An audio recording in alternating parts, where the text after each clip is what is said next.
Tere! Elektriautod on tulnud selleks, et jääda. Iga kuu lisandub Eesti teedele mõnikümmend laetavat sõidukit. Nende laadimine ei ole raketiteadus, kuid vajalik on teada põhitõdesid. Rahvusvaheliste standarditega on määratletud 3 laadimistaset.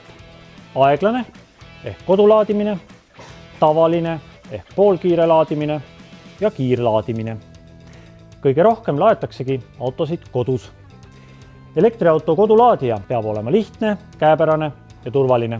Uued Ensto One Home laadijad toodetakse Eestis, Keilas. Valikus on ühefaasilised 16 amprised ja 32 amprised laadijad sõltuvalt sellest, kui palju majapidamises on vaba elektrivõimsust, mida laadimiseks kasutada saab. Komplektis on Type 2 otsikuga laadimiskaabel, mis sobib kõikide uute Eestis müüdavate elektriautodega.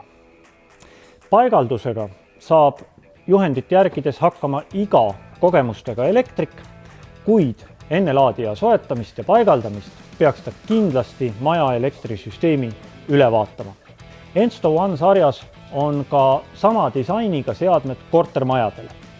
Need sisaldavad lisaks arvestit ning ühendusvõimalust taustsüsteemidega, näiteks tarbimise eest arve esitamiseks. Ensto One Home kodulaadijad on saadaval Onnineni veebipoes.